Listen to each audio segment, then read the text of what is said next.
ya.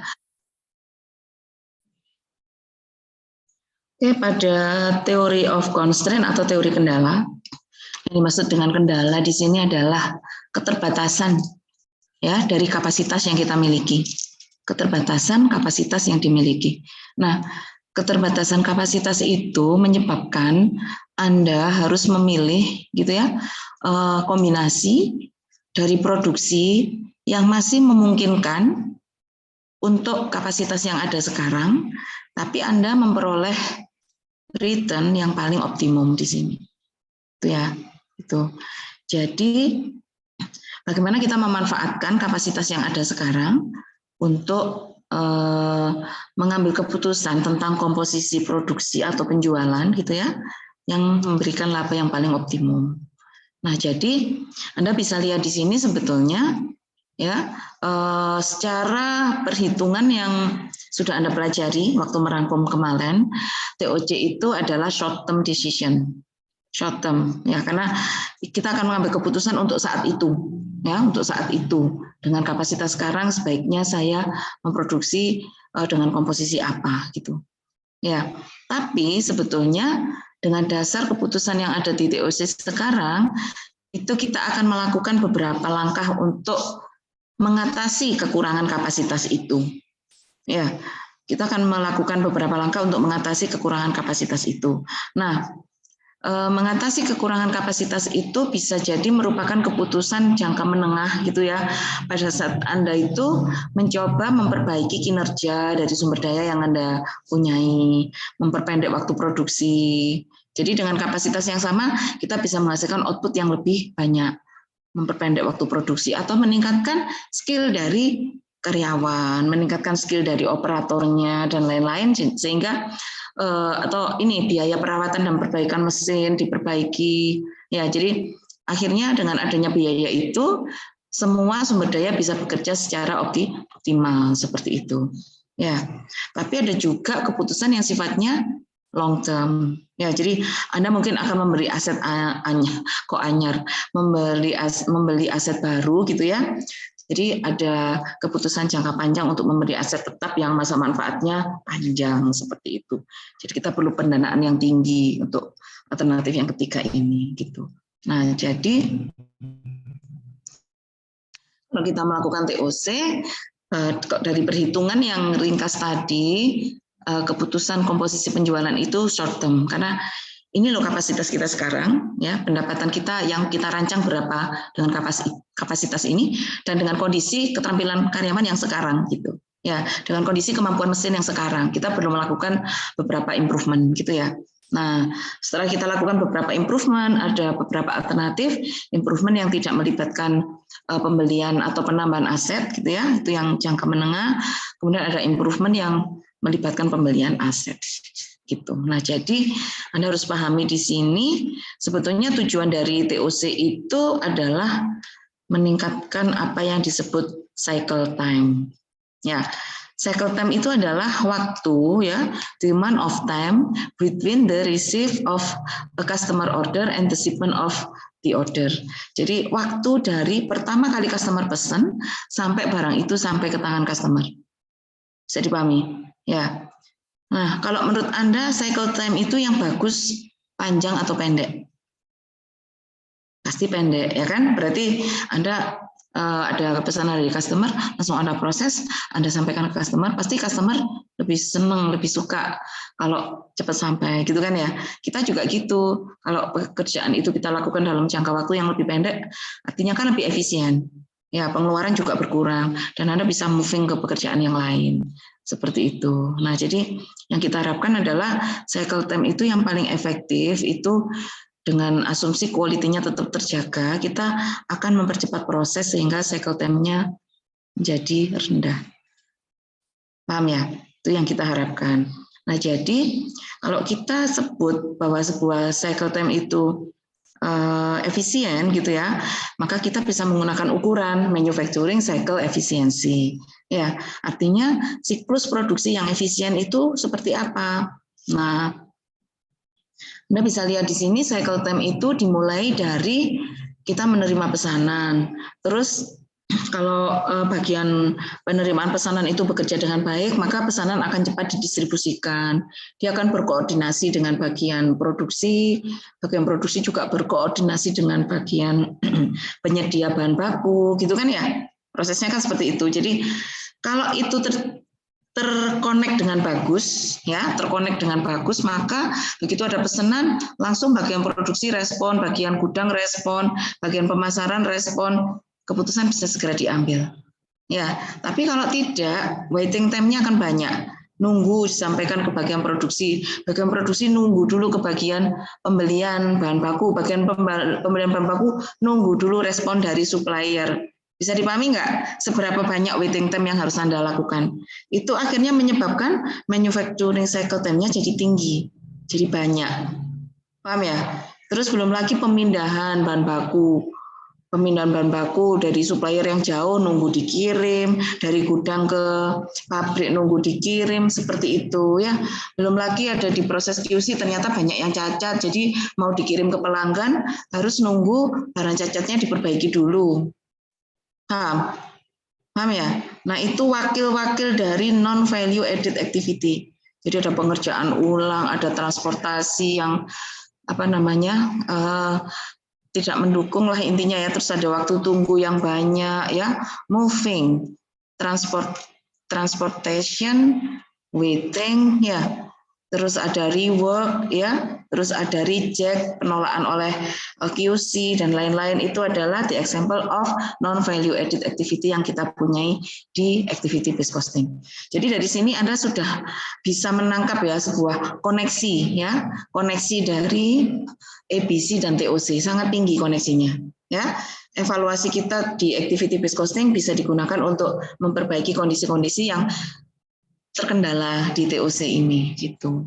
Nah, jadi gimana caranya biar barang cacatnya sedikit, gimana caranya biar biaya pengerjaan ulang itu sedikit, gimana caranya biar letak pabrik itu nggak menyebabkan banyak transportasi. Jadi Anda harus tata ulang layout, harus tata ulang departementalisasinya gitu kan ya. Terus gimana caranya kita cepat dapat bahan baku, gimana kita cepat ngirimnya gitu kan ya, dengan selamat gitu ya, seperti itu. Nah, jadi apa yang harus Anda tata di sini adalah ya, kalau kita punya processing time itu adalah saat yang digunakan untuk memproses pesanan. Yang di luar waiting, transporting dan storing ya. Ya kan, seperti itu. Jadi di situ ada proses processing time yang sama dengan cycle time itu yang kita harapkan. Ya, jadi yang kita harapkan nilai MCE atau Manufacturing Cycle Efficiency itu mendekati 1. Di mana yang kita harapkan semua waktu yang disediakan dalam Manufacturing Cycle Time itu adalah waktu proses. Ya, nggak ada waktu yang waiting, ghosting tadi gitu ya, paham ya? Paham nggak di sini? Ya, gitu, nggak ada yang non value added activity, artinya semua dimanfaatkan untuk processing time. Itu yang kita harapkan. Tapi untuk seperti itu, untuk menjadi 1 itu sulit dan memang itu hampir tidak mungkin gitu. Pasti kita ada proses yang tidak menghasilkan nilai tambah itu ya mesti ada gitu ya. Ya misalnya seperti sesuatu yang nggak bisa kita hindari, pemindahan kalau sedikit kan nggak apa-apa. Ya, pemindahan kalau sedikit kan nggak apa-apa, pasti perlu dipindah lah. Sementara kita berpikir kalau proses pemindahan itu masih dalam batas yang efisien ya memang harus dilakukan gitu ya, seperti itu. Ya, nah jadi yang kita harapkan nilai MCE itu mendekati 1. Ya, nilainya harus mendekati 1, itu yang kita harapkan. Nah jadi kalau Anda masih 50% berarti 50% dari waktu Anda itu masih terbuang untuk hal-hal yang di luar proses, hal-hal di luar waktu proses. Paham ya di sini? Nah, itu yang menyebabkan nilai MCE-nya menjadi jelek. Nah, sekarang bagaimana kita memperbaiki MCE? Artinya di setiap detik yang kita miliki, ya, di setiap detik waktu yang kita miliki, kita pasti mengharapkan setiap detik itu menghasilkan laba yang paling menguntungkan. Benar nggak? Ya, jadi makanya yang kita gunakan di TOC ini adalah bagaimana kita mempertinggi laba perusahaan, bukan di setiap rupiah dari margin kontribusi, ya, tapi setiap detik dari waktu yang kita gunakan itu menghasilkan margin kontribusi berapa. Ya, margin kontribusinya tidak lagi dihitung sebagai margin kontribusi per unit, tapi margin kontribusi per detik. Karena kadang ada sebuah produk yang margin kontribusinya tinggi, tetapi dia memakan waktu proses yang tinggi juga. Jadi akhirnya setelah dihitung margin per detiknya, belum tentu produk itu menghasilkan laba tertinggi. Jadi kita hanya menyelaraskan gitu ya, kita hanya menyelaraskan. Ya, mungkin kalau Anda katakan, lo kan margin per detik itu sebetulnya sudah tercover di waktu produksi, misalnya gitu ya. Kalau sebuah produk memakan tenaga kerja langsung tinggi, berarti margin per detiknya juga tinggi ya.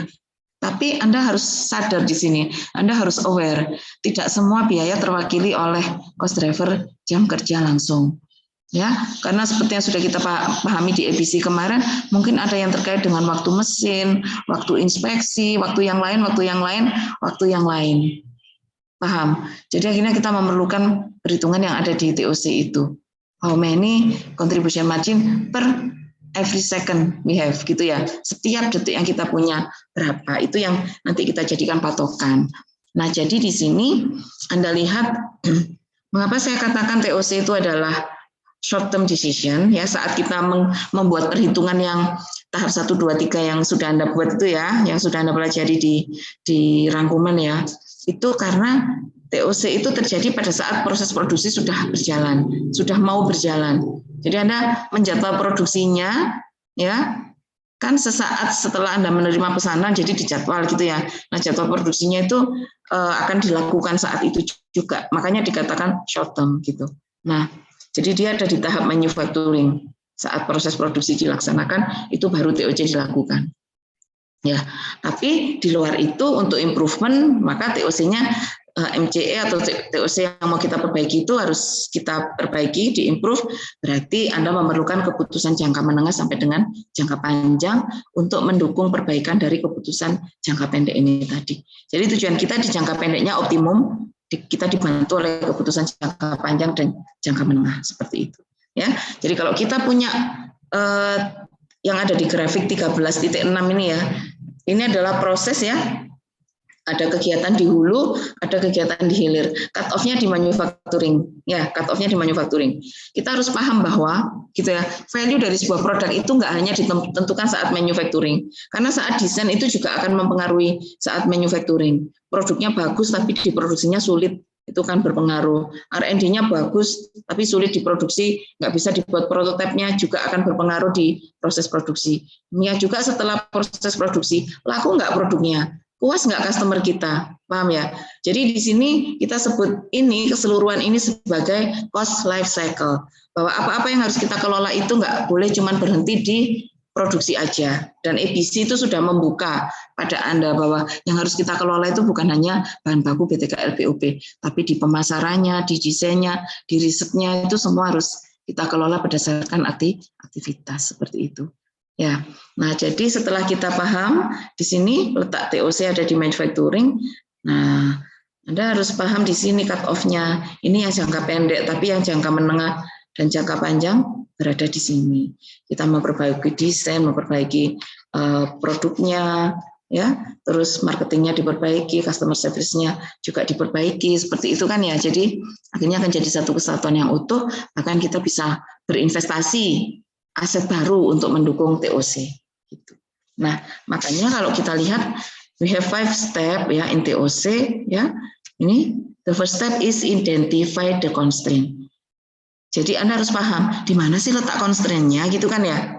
Nah, constraint itu terjadi pada saat waktu yang Anda butuhkan untuk memproses sebuah produk itu lebih besar daripada waktu yang tersedia. Ya, artinya di sini pesananmu datang ya, pesananmu datang banyak, pelanggan banyak meminta produk kamu, tapi sumber dayamu tidak memadai. Saat itulah terjadi constraint. Ya, makanya TOC itu ya, it will not work, tidak akan berjalan jika produknya atau perusahaannya itu kekurangan pesanan. Paham? Jadi untuk perusahaan-perusahaan yang kekurangan pesanan, kapasitasnya 100.000 per hari, yang terpakai rata-rata 50.000, 30.000, nggak usah pusing-pusing mau bikin TOC ya. Kadang lucu gitu ngajukan judul untuk skripsi TOC, tapi perusahaannya ternyata kapasitas penganggurannya tinggi. Lah constraint-nya di mana gitu ya. Jadi intinya itu adalah identify the constraint. Itu artinya Anda harus menemukan constraint di mana waktu yang Anda perlukan untuk memenuhi pesanan pelanggan itu kurang. Ya, atau sumber daya yang digunakan untuk memenuhi pesanan pelanggan itu kurang. Saat itu Anda harus mengidentifikasi yang paling kurang itu di departemen mana. Ya, yang paling tinggi kendalanya itu di departemen mana. Itu yang di step 1. Kemudian yang di step 2 adalah determine the most profitable product mix given by constraint. Artinya Anda dengan keterbatasan constraint yang ada sekarang, yang harus saya prioritaskan itu yang mana. Jadi Anda kalau terbatas berarti kan harapannya semua tercapai ya, tapi kan nggak mungkin seperti itu karena sumber daya Anda terbatas. Makanya Anda harus pilih produk mix untuk produksinya atau penjualannya ya, yang paling memberikan keuntungan yang paling optimum. Dalam hal ini Anda sudah berdosa pada customer Anda loh ya.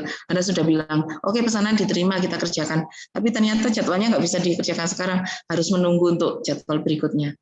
Paham? Nah, untuk menghindari pelanggan yang kecewa, maka kita akan melakukan keputusan yang jangka menengah yang di tahap 3 itu. Ya, tahap 3 adalah how to maximize the flow through the constraint. Kita harus memaksimalkan arus yang melalui kendala. Caranya gimana? Harus semakin banyak output yang kita hasilkan biar customer nggak kecewa. Paham? Biar customer nggak kecewa. Ya, seperti itu. Nah, jadi akhirnya yang harus kita lakukan apa? Ya, supaya customer nggak kecewa, prosesmu harus dipercepat. Jadi dengan waktu yang sama, kamu bisa memenuhi pesanan pelanggan. Nah, kalau seperti itu berarti what you need now is ya karyawan yang skillnya tinggi, mesin yang bekerjanya bagus, yang terawat dengan baik, nggak ada mogoknya, nggak ada ngadatnya, suplai listrik yang nggak jeglek-jeglek.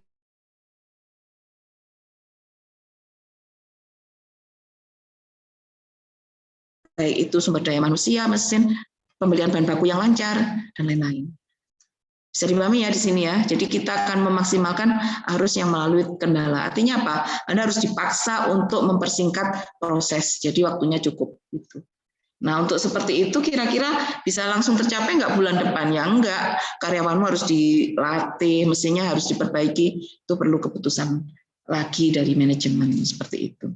Oke. Yang berikutnya kalau memang sudah nggak bisa dilakukan langkah yang ketiga, mungkin Anda harus menambah kapasitas. Ya, misalnya permintaan benar-benar tinggi gitu ya. Ini peluang besar untuk jangka kurun waktu 10 tahun atau 5 tahun ke depan, maka Anda harus beli mesin baru, nambah rekrut karyawan baru. Paham ya? Itu yang disebut dengan menambahkan ketahanan dari kapasitas. Ya. Nah, sekarang Anda sudah ketemu tadi kan di langkah 1 ya, departemen yang mengalami kendala departemen 1. Akhirnya departemen 1 beli mesin baru. Nah, sekarang dengan mesin yang baru ternyata akhirnya yang kurang di departemen 2, benar nggak? Bisa jadi kan seperti itu ya, ya kan? Jadi kalau departemen 1 yang tadinya terkendala, kapasitasnya paling sedikit, nggak memenuhi, Anda tambahin mesin baru di departemen 1, ternyata nggak setimbang juga karena departemen yang lain ternyata nggak mampu mencapai kesetimbangan yang baru, paham?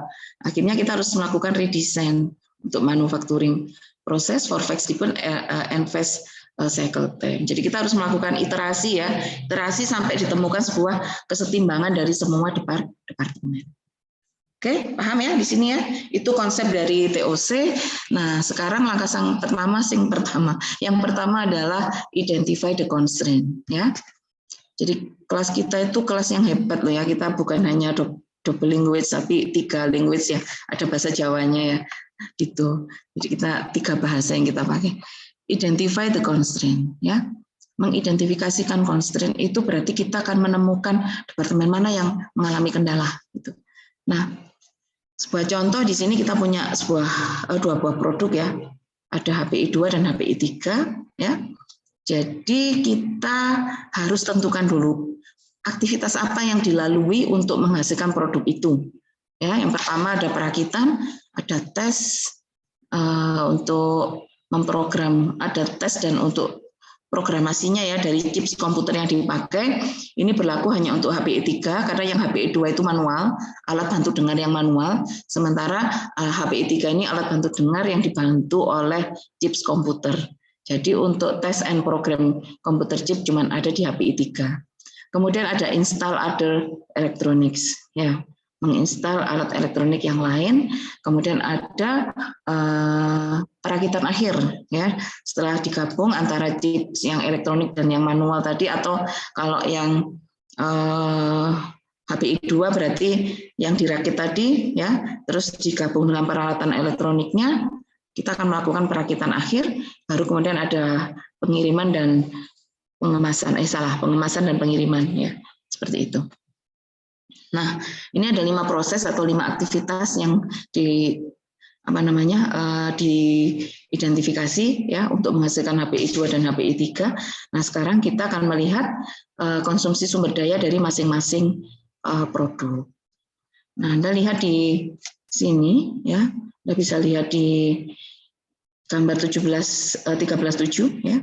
Untuk memproduksi HPI 2, kita hanya perlu satu bahan baku, ya, yang disebut sebagai komponen elektronik, kemudian dirakit, gitu ya.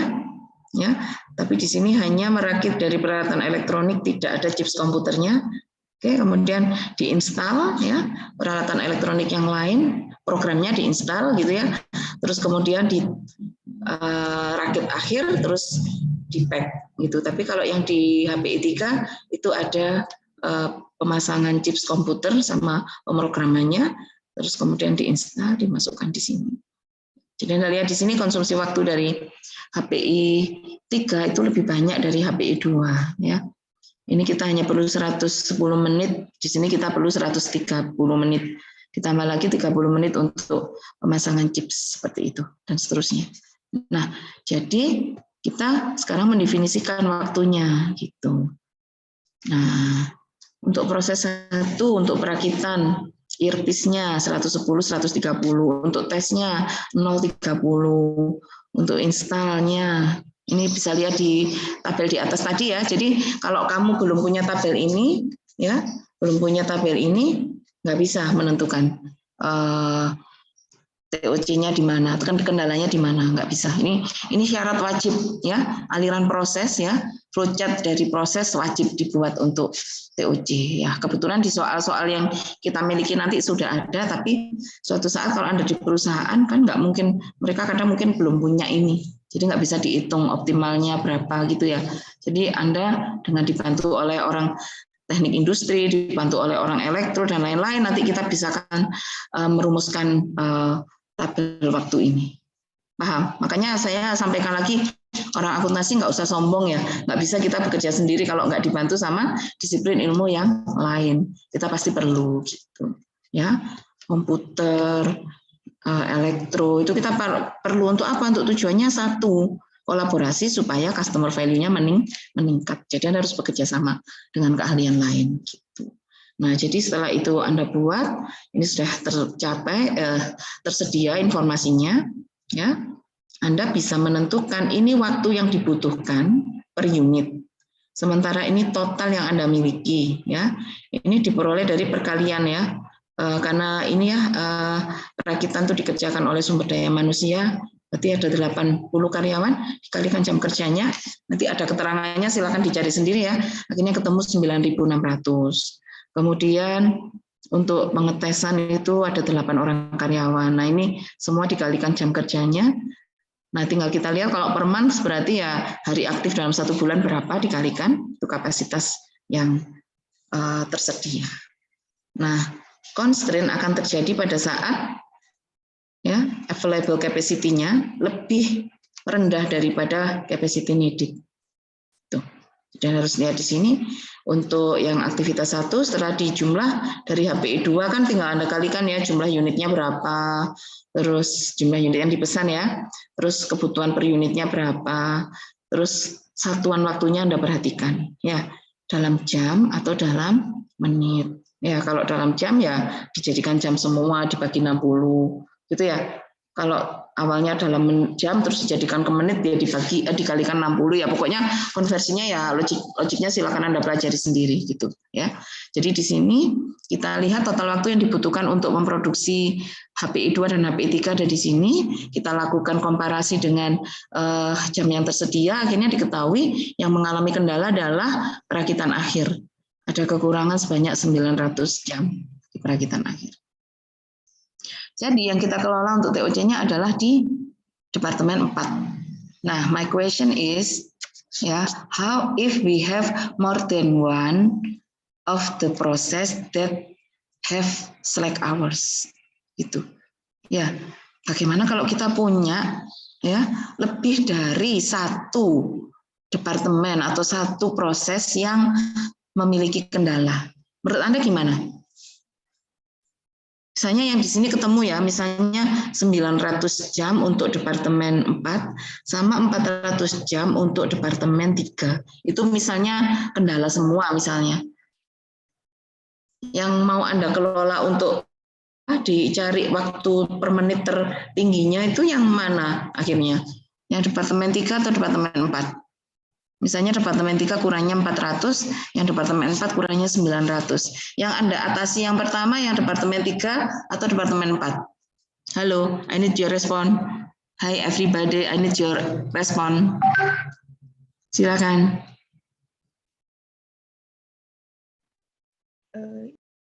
Yang terbanyak ya Bu. Yang terbanyak, karena kalau kita selesaikan yang terbanyak, automatically yang kurang dari itu juga akan terselesaikan. Jadi kita ikuti komposisi produksi yang paling yang paling krusial gitu ya. Artinya yang kita perbaiki yang paling krusial itu adalah yang departemen yang memiliki kendala terbanyak.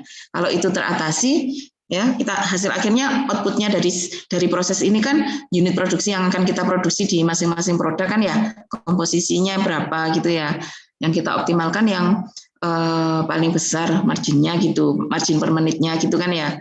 Nah jadi yang kita pakai yang kendalanya terbanyak dulu, secara otomatis yang kendalanya di bawahnya itu akan bisa memenuhi komposisi produksi yang dari departemen dengan kendala paling besar. Gitu ya, bisa dipahami ya. Itu kalau ada kasus seperti itu, nanti tiba-tiba di soal ada berarti konsep itu yang harus Anda pakai ya. Nah, jadi Anda lihat di sini 900 yang kita uraikan berapa. Yang lain harus ngikut yang 900 ini, yang kekurangan kapasitas 900 ini gitu ya. Karena yang lain nggak ada masalah dengan kapasitasnya.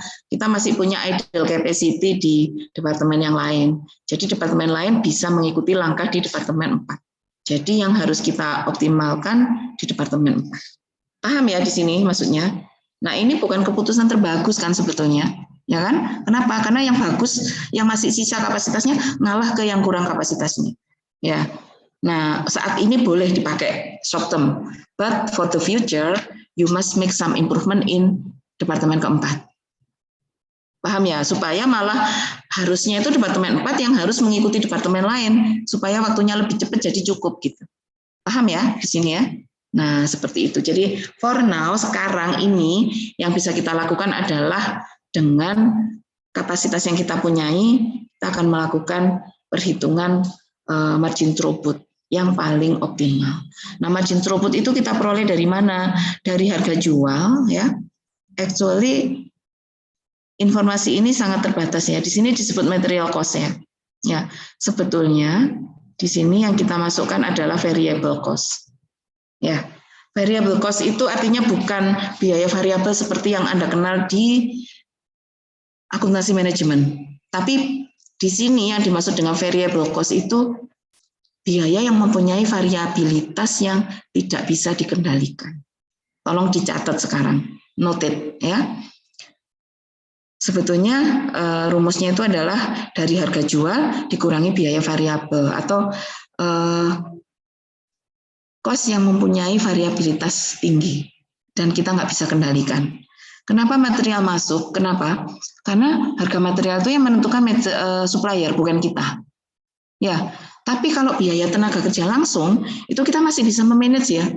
Ayo kita kelola tenaga kerjanya, kasih pelatihan, kasih ancaman kalau nggak selesai diapakan. Kita masih bisa kelola, baik itu BTKL maupun BOP. Itu. Ya, jadi sebagian besar BTKL dan BOP itu nggak masuk di perhitungan margin throughput. Kenapa? Karena kita masih punya sistem kendali untuk itu. Tapi kalau yang material cost nggak bisa kita kendalikan. Ya, justru langkah-langkah yang kita lakukan untuk menghasilkan TOC itu adalah bagaimana kita mengelola biaya yang bisa kita kendalikan, gitu kan ya? Paham ya konsepnya di sini ya? Nanti kalau ada pertanyaan silakan ditanyakan setelah penjelasan saya selesai. Jadi di sini kenapa yang masuk material cost aja? Karena biaya bahan baku yang tidak bisa dikendalikan atau yang variabilitasnya ditentukan oleh pihak eksternal. Gitu. Nah, jadi pada suatu saat bisa jadi BTKL juga masuk ke pengurang dari harga. Pada saat apa? Saat kita outsourcing dari pihak luar.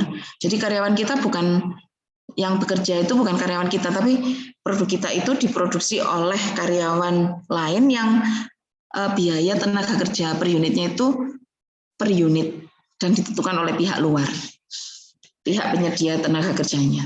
Bisa dipahami. Kalau kondisinya seperti itu, BTKL juga harus dikurangkan. Kalau mesin kita sewa dan biaya sewanya per unit, yang menentukan juga pihak pemilik mesin. Kalau kondisinya seperti itu, BOP juga harus masuk dikurangkan ke harga jual untuk mencari margin throughput. Do you understand? Paham ya? Tuh, penjelasannya seperti itu. Jadi, Anda harus hati-hati di sini. Ini sebetulnya bukan material cost, tapi variable cost atau high variability cost, biaya dengan tingkat variabilitas yang tinggi dan ditentukan oleh pihak eksternal, kita nggak bisa kendalikan.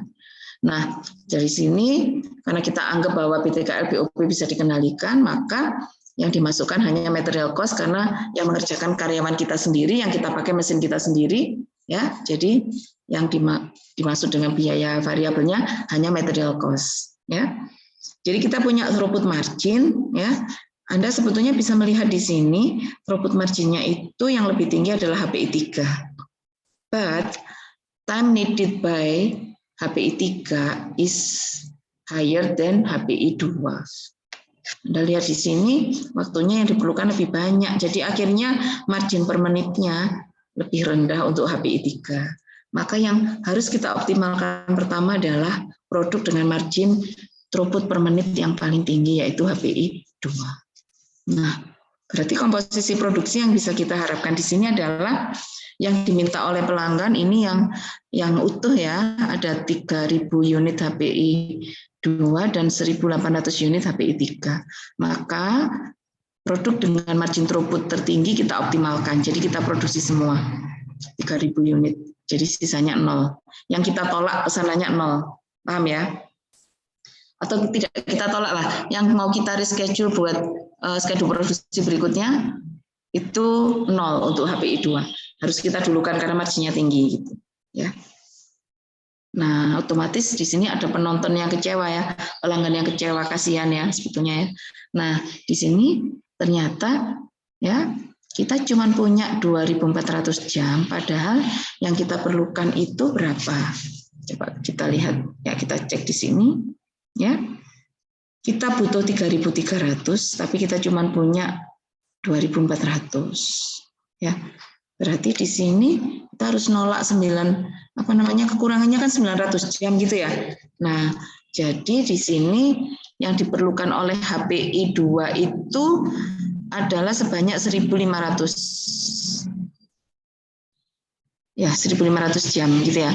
Sementara yang kita miliki 2.400. Berarti waktu yang tersisa tinggal 900 jam. Ya. Nah, kita cek sekarang 900 jam waktu yang tersisa itu bisa menghasilkan berapa unit HPI 3. Kita cek di sini, 1 unit HPI 3 perlu 60 menit atau 1 jam. Berarti 900 jam itu kita bagi dengan 1, akhirnya menjadi 900 unit. Jadi permintaan yang tertolak, unmet demand, ya, permintaan yang di reject itu ada, bukan di reject, di reschedule ya, itu ada 900 unit. Ya. Nah, masalahnya untuk reschedule ini Anda harus hati-hati benar menyampaikan ke customer gitu ya. Gimana caranya? Karena bagaimanapun Anda mengecewakan pelanggan, sudah diterima tapi diundur proses produksinya. Nah, makanya supaya nggak terjadi itu, latihlah karyawan Anda biar lebih cepat kerjanya, mesin Anda biar lebih bagus performanya dan lain-lain. Ya. Jadi akhirnya yang bisa kita terima hanya 3.000 unit HPI 2 dan 900 unit HPI 3. Yang di reject ada 900 unit juga untuk produksi ini. Di schedule lagi untuk produksi berikutnya. Gitu ya. Nah, sekarang masalahnya adalah seperti yang saya sampaikan tadi itu mengganggu customer Anda gitu ya. Mengganggu customer Anda. Jadi sekarang kita harus memaksimalkan waktunya. Jadi kita harus menghitung take time. Take time itu sebenarnya lain dari situ. Anda tahu metronom ya? Harus seimbang gitu. Tapi kalau antar departemen kapasitasnya nggak seimbang, maka proses produksinya nggak bisa bernyanyi gitu sebetulnya. Ya, artinya ini kan takt is a German word meaning for conductor apa ini? Konduktor apa ini? Baton ya, artinya kayak apa ya? Ini irama dari konduktor itu bukan konduktor bis ya. Konduktor itu yang itu kayak toilet orkestra yang DMS gitu ya, yang dirijen gitu ya. Dirijennya itu yang menata waktunya itu bisa seirama gitu. Tapi hal itu nggak akan terjadi kalau kapasitas departemen itu nggak seimbang gitu. Jadi ritmenya nggak bagus gitu. Jadi akhirnya gimana caranya supaya ritmenya bagus biar nggak ada kegaduhan. Ya, maka departemen yang mengalami kendala itu harus dihitung take time-nya. Nah, Anda lihat di sini ya. Anda harus memaksa untuk kedepannya ya, Anda harus memaksa bahwa semua unit yang kita produksi itu bisa diterima. Jadi take time itu diperoleh dari jumlah menit yang diperlukan gitu ya. Jumlah menit yang tersedia dibagi sama jumlah permintaan customer. Jadi mau nggak mau harus diselesaikan setengah menit atau setengah 30 detik gitu. Jadi harus Anda bawa ke situ gitu. Harus Anda bawa ke situ. Jadi yang kita paksa adalah waktu produksinya harus setengah detik gitu. Waktu produksinya harus berapa menit gitu. Itu yang kita paksa supaya dicapai biar semua permintaan pelanggan bisa terlayani. Nah, silakan manajemen sambil learning proses ya, sambil diperbaiki mana yang bisa diperbaiki, akhirnya mengecil, akhirnya bisa terpenuhi seperti itu. Jadi Anda nggak harus nolak terus kepada pelanggan Anda. Nah, berikutnya yang di langkah berikutnya ya, menambah kapasitas yang melalui kendala. Jadi Anda bisa menambah kapasitas ya, membeli yang baru gitu, atau menambah karyawan baru gitu, tergantung kebutuhannya yang kurang di mana, yang kritis di mana gitu. Kemudian melakukan redesign. Ya, ini redesign itu iterasi, diperbaiki prosesnya dan lain-lain seperti itu. Jadi kesetimbangan akhirnya tercipta. Gitu ya. Nah, sekarang saya akan membuka file Excel untuk menjawab pertanyaan saya sendiri. Bagaimana kalau produksinya lebih dari satu? Kalau kita harus menghitung take time, tapi produknya lebih dari satu seperti contoh kasus kita tadi. Ya, kalau di sini Anda lihat kalau produknya cuma satu nggak masalah gitu ya. Tapi tadi kan ada HPI 1 sama HPI 2. Ya, maka kita nggak bisa menggunakan take time dengan cara ini gitu. Kita harus melakukan keseimbangan dengan menghitung proporsi seperti itu. Sampai di sini ada yang ditanyakan, silakan. Saya akhiri share screen-nya dulu untuk kita diskusikan, baru kita ke Excel.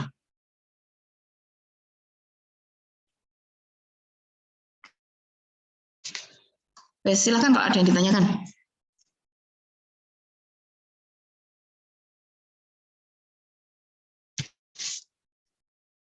Kamu tuh kalau saya ngomong nggak merasa Dinina bubukkan ya, akhirnya nanti tidur semua. Silakan kalau ada yang ditanyakan. Kamu sudah baca, kamu sudah dengar penjelasan saya. Ya, saya mau izin bertanya, Bu. Ya, silakan. Siapa ini ya? Jessica, Bu. Oke, Jessica. Kadang nggak terbaca, nggak terlihat gitu. Silakan, Jessica.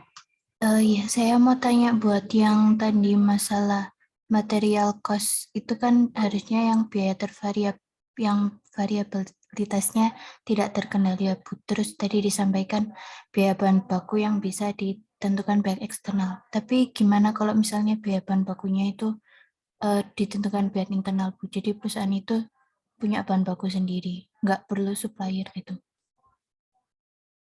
Bagaimanapun juga bahan baku pasti dari luar. Ya, misalnya kita memproduksi sendiri, berarti kan kamu punya pabrik kain gitu ya. Misalnya garment gitu ya, bahan bakunya diproduksi sendiri kainnya. Tapi kan kamu tetap perlu kapas, benar nggak? Apa kamu menanam kapasnya sendiri? Tetap aja pasti yang dari pihak eksternal itu pasti ada. Kalau dari sisi bahan baku loh ya. Bisa dipahami nggak, Jess? Iya, Bu. Paham. Kalau misalnya kayak kelapa sawit gitu, Bu. Jadi dia perkebunan atau daun teh gitu. Biasanya entitinya itu beda ya. Meskipun itu sama-sama satu perusahaan ya, misalnya Salim Group gitu ya, Indofood gitu, punya perkebunan kelapa sawit sendiri, terus punya pengolahan minyak kelapa sawit Bimoli gitu misalnya ya. Tapi di sini kan ada dua entitas tetap. Ya, benar nggak Jess? Ada dua entitas tetap gitu. Artinya kelapa sawit yang dibawa itu ke pabrik minyak goreng meskipun dalam satu grup ya, DA different entity gitu. Pasti ada tanggung jawab untuk kelompok kelapa sawit ditransfer pricing ke perusahaan minyak. Pasti ada harga pokoknya. Benar nggak? Iya, Bu. Baik, Bu. Minim manajernya beda. Ya, jadi tetap itu nggak bisa kita anggap sebagai yang terkendali. Pasti tidak terkendali karena meskipun dalam satu perusahaan, dia berasal dari divisi atau suborganisasi yang berbeda. Jadi pasti tidak terkendali, gitu Jess. Iya, baik Bu. Terima kasih. Paham ya? Oke, yang berikutnya silakan.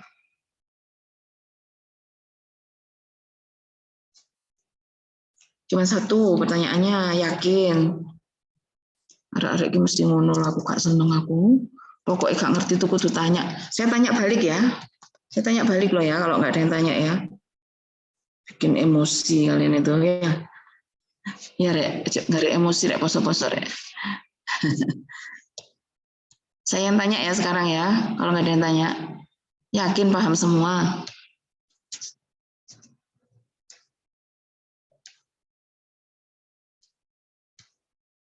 Ini masih direkod. Nggak Iya, apa-apa. Bu.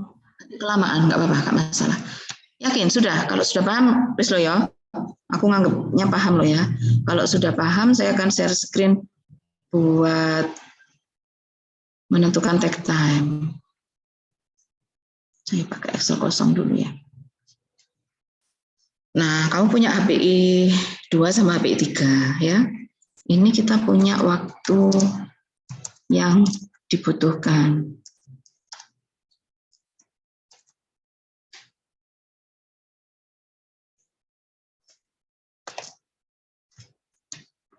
Ini kita punya jumlah pesanan dulu ya. Jumlah pesanan, saya dibantu ngisi ya nanti ya. Ini waktu yang dibutuhkan, ini waktu yang tersedia. Tolong dibantu ngisi. Jumlah pesanan HPI 2 berapa?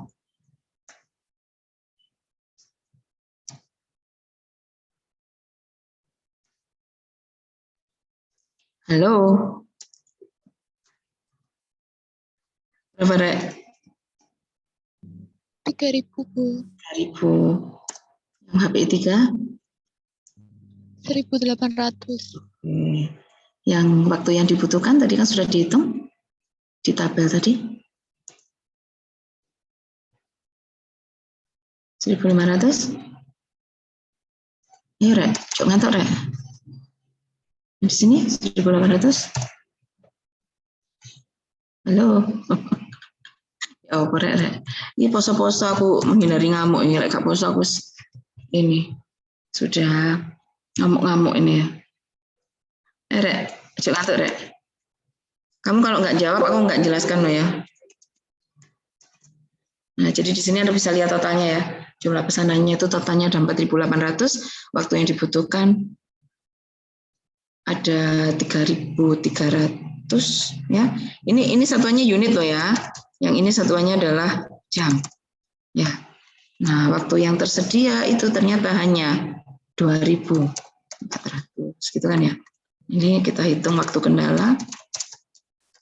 Ini yang kita hitung take time-nya cuman departemen yang mengalami kendala aja. Waktu kendalanya 900, satuannya jam. Sampai di sini paham nggak? Bingung nggak? Udah. Nah, sekarang kita hitung take time. Boleh gak gelem takon wis tak anggap ngerti kabeh cek kapok. Ya mudah-mudahan ngerti semua ya. Take time tadi rumusnya gimana? Coba dibuka.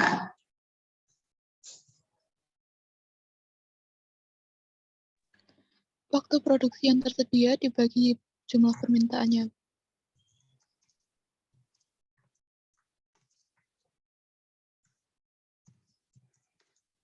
Ini ya. Nah, berarti kalau kita hitung berarti sama dengan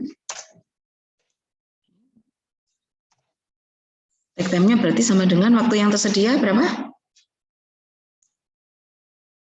Halo. 2.400 jam. Dibagi sama? Jumlah permintaan 4.800 unit. Emang yang harus jawab itu harus komunikatornya, Pak? Iya, Re. Yang harus jawab komunikatornya, yang lain nggak usah jawab gitu ya? Sudah kesepakatan gitu tak kelasnya? Tidak, Bu. Oh, tidak. Ojo nunggu aku marah loh ya. Tak tunggu satu lagi. Gak apa-apa saut-sautan, saya seneng Zoom yang rame ya. Jadi Farida jawab, yang lain jawab. Sekali lagi kalau yang jawab Farida aja, saya mau Zoom berdua sama Farida. Yang lain nggak usah ikut Zoom ya. Nah, berarti di sini ya, Anda lihat di sini take time-nya adalah setengah jam per unit. Nah, apa yang terjadi kalau keputusannya seperti ini? Coba sekarang Anda cek ya. Ini kan waktu take time per unit ya. Sekarang waktu per unit untuk HPI 1, HPI 2 sama waktu per unit untuk HPI 3. Waktu per unit HPI 2 sama waktu per unit HPI 3 berapa? Berapa waktunya? Untuk HPI 2 0,5. 0,5. 30 menit ya atau setengah jam ya? Iya, 30 menit. Atau 0,5 jam. Itu kan? Terus kalau untuk HPI 3? 1 jam, Bu. 1 jam, 60 menit. Atau 1 jam. Sekarang Anda lihat di sini. Ini waktu target kita. Setengah jam. Ya, berarti yang terjadi adalah HPI 2 nggak usah melakukan improvement. HPI 3 semaput, ya gitu ya. Karena produknya lebih kompleks. Tadi Anda lihat ya, ada chips elektronik, ada peralatan elektronik biasa, ada chips komputer digabung. Nah, sementara yang HPI 2 cuman elektronik aja, nggak ada chips komputernya. Kalau semua ditarget dengan waktu setengah jam per unit, ya itu logik nggak menurut Anda? Logik nggak?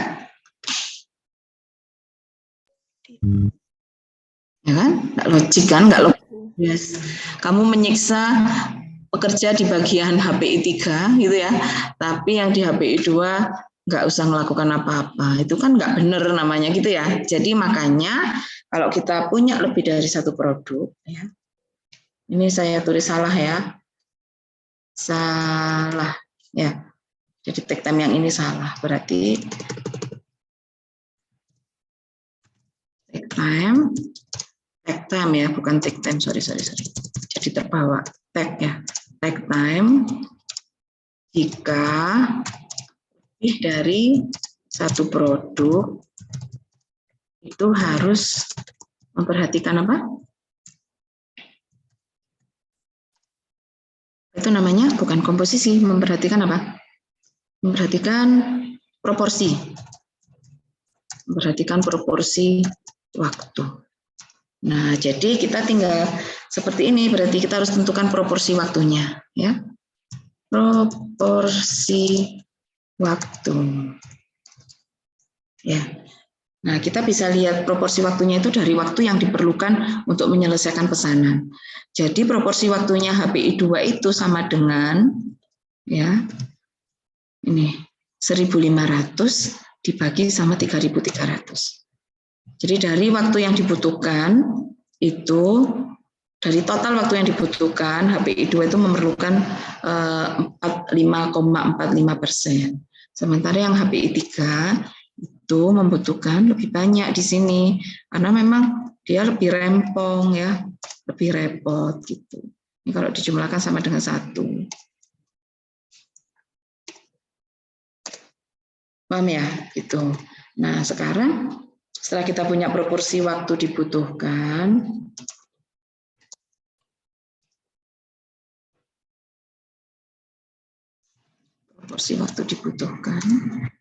nah kita juga punya proporsi waktu tersedia.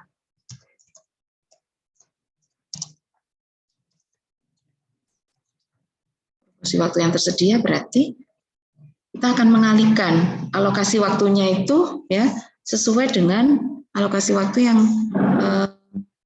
digunakan untuk memproduksi ini gitu. Jadi artinya kalau kita punya waktu tersedia 2.400, berarti cara baginya itu ya harus sesuai dengan proporsi ini. Paham ya? Jadi di sini itu sama dengan ini ya dikalikan dengan proporsi waktu yang diperlukan tadi ya, dikalikan nih. Jadi ini jatahnya gitu ya. Ini jatahnya waktu yang bisa dipakai oleh HPI 2. Ya, sementara ini adalah jatah waktu yang bisa dipakai oleh HPI 3. Paham ya? Sesuai proporsi kebutuhannya. Gitu. Jadi di sini nanti kita bisa menghitung, ini kan satuannya jam ya. Ini kalau dijumlah, disam,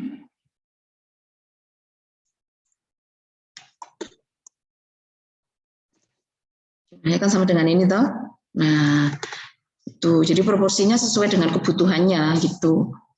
Ini baru adil nanti. Ini sekarang dibagi dengan jumlah ini.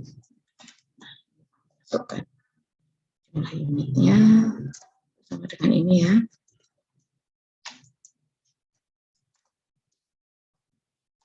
Ini baru kita sebut sebagai take time per unit.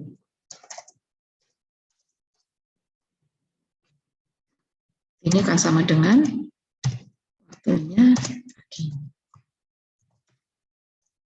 Satuannya apa? Jam. Ya, kalau mau satuan menit berarti dikalikan 30. Dikalikan berapa ya? 6 menit ya. Ini ya. Kalau ini baru logis, semua sama-sama berjuang. Jadi dari waktu yang tersedia itu semua sama-sama berjuang untuk melakukan perbaikan. Itu nggak mungkin yang HPI 2 itu waktunya sekarang 30. Terus setelah take time kan ketemu 30. Jadi HPI 2 nggak melakukan upaya apa-apa, tidak bisa.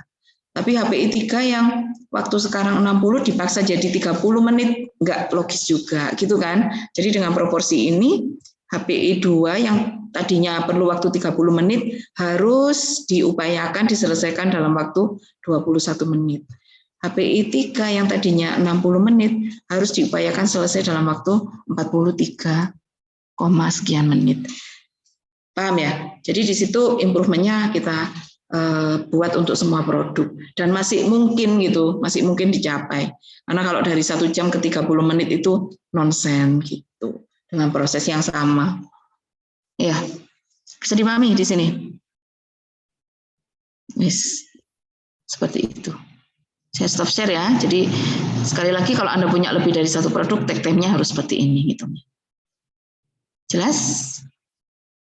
Oke, saya stop share. Silakan kalau ada pertanyaan.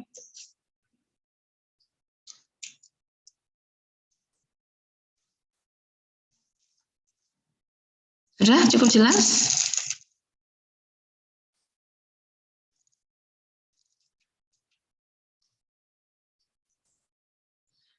Saya sedang mengajar tembok ini kayaknya ya.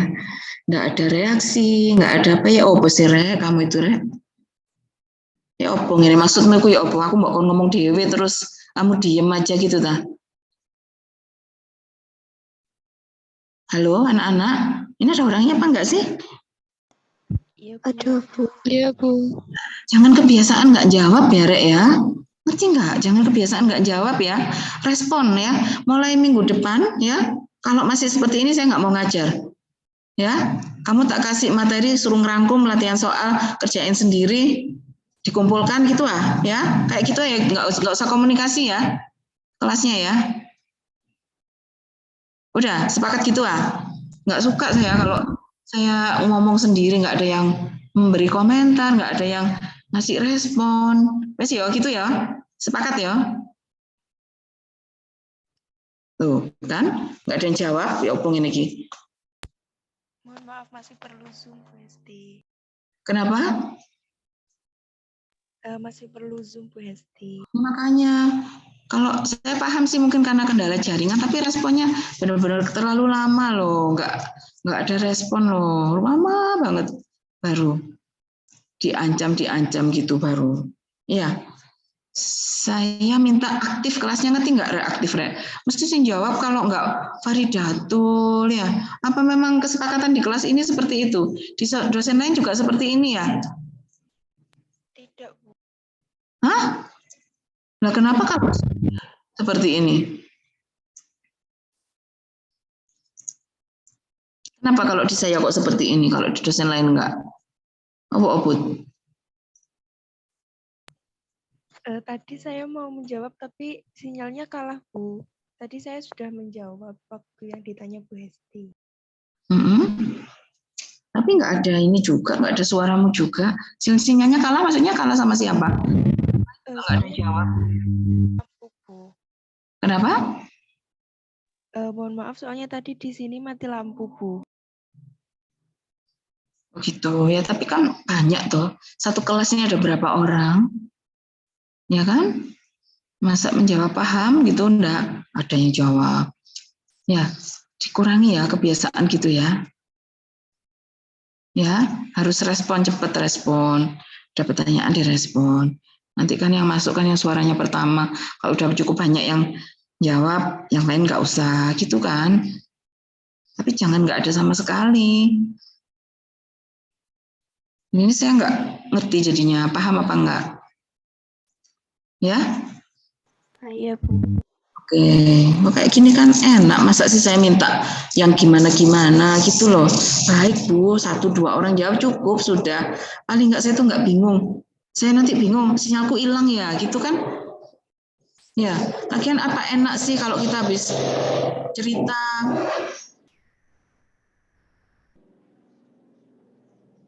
Saya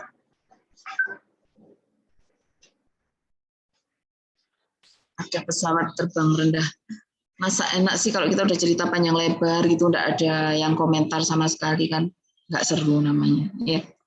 Ya, mulai sekarang dirubah ini attitude kelasnya yang sergap, yang semangat jawab gitu ya.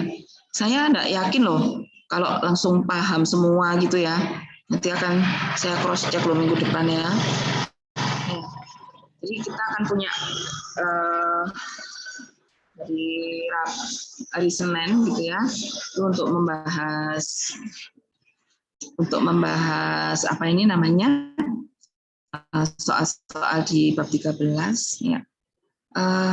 Yang presentasi, yang untuk poin presentasi ya, itu tugas yang berikutnya nanti. Target costing itu masuk yang dipresentasikan enggak? Mohon maaf, Bu. Belum tahu, Bu. Soalnya untuk kelompoknya juga belum dibagi, Bu. Kelompoknya belum dibagi? Kelompoknya sudah dibagi, Bu. Cuma masih belum ada tugasnya, Bu. Loh. Oh iya, maksudnya. Tapi kan topiknya sudah ada toh. Topiknya kan sudah ada di situ. Saya baginya kapan ya?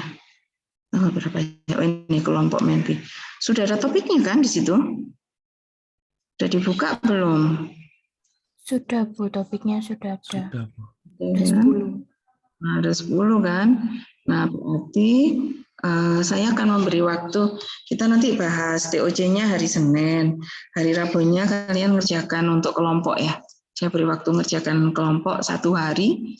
di hari Rabunya semua kelompok nanti mulai mengkoordinasi, ngumpulkan materi, bagi-bagi tugas gitu ya. Nah, kelompok pertama nanti mulai presentasi hari Senin setelah minggu depan, 2 minggu lagi. Hari Senin 2 minggu lagi. Paham ya? Jadi minggu depan kan hari Senin tanggal 18, tanggal 25. Berarti kelompok yang target costing dan life cycle costing mulai presentasi. Ya, topiknya untuk target costing dan life cycle costing itu sederhana, jadi nggak banyak perhitungan, pemahamannya juga mudah, makanya saya letakkan di awal. Jadi saya menentukan urutan itu juga sudah saya pertimbangkan dari segi kesulitan, dari segi keperluan waktu untuk memahami itu sudah saya pertimbangkan. Jadi makanya kenapa saya untuk TOC saya menjelaskan bukan Anda, karena itu kan ada perhitungan khusus yang perlu penjelasan seperti margin throughput dan lain-lain, itu saya ambil karena nanti kalau Anda presentasi langsung bab 13 itu nanti akan kesulitan gitu ya. Jadi ini saya pakai dulu sambil sembari kalian menyiapkan waktu untuk yang lain. Gitu ya. Oke, ini waktunya juga sudah habis. Nanti silakan Anda mulai untuk menyusun, di-arrange ya. Tugasnya untuk bab ini akan saya tuliskan di WhatsApp group.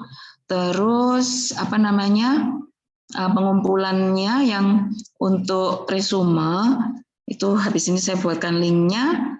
Itu sampai jam berapa? Jam 12 cukup ya? Kan sudah jadi semua ya. Saya beri waktu sampai jam 12. Iya, Bu. Terus kemudian saya akan kirimkan juga di grup ini untuk tugas yang di bab tentang TOC, topik TOC ya. Gitu? Ada pertanyaan? Bisa dipahami? Bisa, Bu. Bisa, Bu. Bisa, Ya. Bu. Silakan mulai berkoordinasi untuk membuat tugas kelompok. Nanti yang saya minta dua-duanya ya, ada file makalahnya, terus ada file PPT-nya. Jadi ada makalah, ada PPT.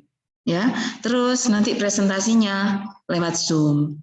Ya, jadi saya minta Anda sudah membuat presentasi direkam gitu ya, bukan presentasi langsung, tapi presentasi yang sudah Anda rekam. Nanti yang untuk langsungnya saya buat untuk tanya jawab. Jadi kita punya 3 jam, 2 jamnya, 1 jam pertama itu untuk nonton video. Kalian mandiri nonton video, nanti di jam kedua sama jam ketiganya baru kita tanya jawab. Itu rule-nya seperti itu. Bisa dipahami? Bisa, Bu. Bisa, Bu. Oke, jadi kalau kalian cepat jawab itu waktunya juga nggak banyak yang dipakai untuk menunggu kalian jawab ya. Jadi langsung tes gitu ya. Oke, 3D, selamat berkarya ya, selamat belajar. Kita ketemu lagi hari Senin ya. Saya akhiri. Assalamualaikum warahmatullahi wabarakatuh.